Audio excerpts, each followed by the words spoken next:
ఈ అమ్మలకు పద్మాలు ఇచ్చారు.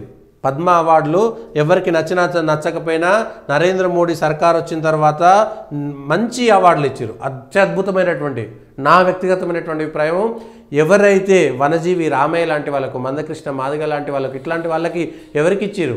ఇవాళ చిందు యక్షగాన గడ్డం సమ్మయ్య లాంటి వాళ్ళకు పద్మ అవార్డులు వచ్చినాయి. దాని ద్వారా లక్షల కోట్లు రాకపోవచ్చు, కానీ కళకు లభించినటువంటి గౌరవం బాలకృష్ణకి ఇవ్వడాన్ని నాకు వ్యక్తిగతంగా ఇష్టం లేకపోయి ఉండొచ్చు. బాలకృష్ణకి ఎట్లా ఇస్తారని ప్రశ్న రావచ్చు.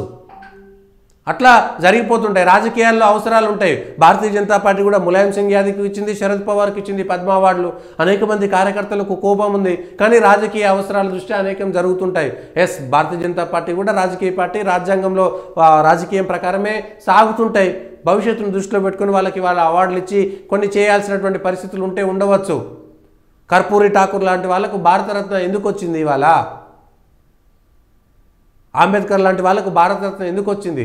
ఎందుకు ఇవ్వలేదు ఇవాళ అంబేద్కర్కు భారతరత్న కాంగ్రెస్ హయాంలో? ఎవరు ఈ అమ్మ? ఎవరు? తోలుబొమ్మలాట ఆడిస్తూ 98 ఏళ్లకు చేరుకున్నటువంటి భీమవ్వకు పద్మశ్రీ ప్రకటించారు. తోలుబొమ్మలు ఆడిస్తున్నటువంటి కర్ణాటకలోని కొప్పల్ జిల్లా మొరనాల్ అనే పల్లెలో ఉండేటువంటి భీమవ్వ, ఆమెకి ఏమీ లక్షల కోట్లు సంపాదించాలని లేదు. ఇప్పటిదాకా పుణ్యం వస్తుందా, గంగలు మునుకుతుంటే ఆమె దాంట్లోనే సంతృప్తి పొందింది, దాంట్లోనే ఆనందం పొందింది, దాంట్లోనే సంతోషాన్ని పొందింది, దాంట్లోనే జీవనం పెట్టింది.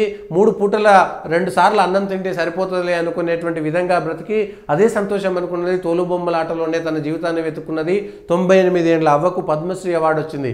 కర్ణాటకలోనే తన భర్త చనిపోయిన తర్వాత చెట్లనే ప్రేమించి ఆ పెద్ద మనిషికి ఇచ్చిర్రు. రీసెంట్గా చనిపోయింది అమ్మ. వనజీవి రామయ్యకి ఇచ్చిర్రు. మన దగ్గర అడవులను పెంచాలనేటువంటి విధంగా ఇట్లా ఆ కిన్నెర మొగలయ్యకి ఇచ్చిర్రు. వాళ్ళందరినీ ఎవరు గుర్తించిరు? ఇవాళ నక్సలైట్ల భావజాలం ఉండి నక్సలైట్లతో ఉండేటువంటి సంఘర్షణ చేయడం కోసం ఇవాళ సిఫారసులు చేసి దాన్ని పెట్టడం ఏమిటి?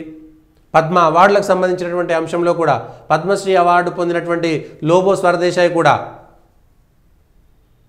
పోర్చుగీస్ పాలన నుంచి గోవాకు విముక్తి లభించిన రోజు ఎంత సంతోషంగా ఉన్నానో ఇప్పుడు అంతే సంతోషంగా ఉన్నట్టు గోవా స్వాతంత్ర సమరయోధులు లిబియా లోబో సర్దేశాయ్ చెప్పారు. గోవా విముక్తి కోసం అంటే వాళ్ళని పట్టించుకోలేదు. ఇట్లా పద్మాలకు సంబంధించి ఎవరెవరికి ఇచ్చారు? అత్యంత సాధారణకు సంబంధించినటువంటి వాళ్ళకి వ్యవసాయంలో పాలకూరను చూపుతున్న సుభాష్ శర్మ, ఆయనకు ఎందుకు వచ్చింది? మహారాష్ట్ర విదర్భలో కొత్త పంటల కోసం ఇచ్చినటువంటి వ్యక్తి, ఈయనకెందుకు వచ్చింది? వీళ్ళందరూ ఎవరు? సాధారణమైనటువంటి పౌరులు కదా. అత్యంత సాధారణమైనటువంటి పౌరులకు ఇవాళ పద్మ అవార్డులు వచ్చినాయి కదా.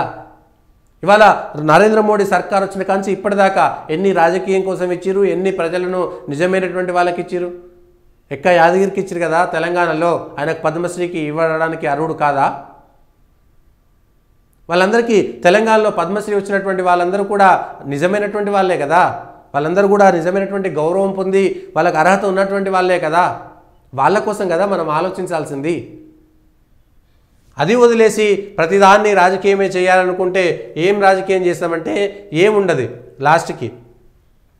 లాస్ట్కి ఏముండదు. గద్దర్ అవార్డులకు సంబంధించి కానీ మిగిలినటువంటి దాంట్లో కూడా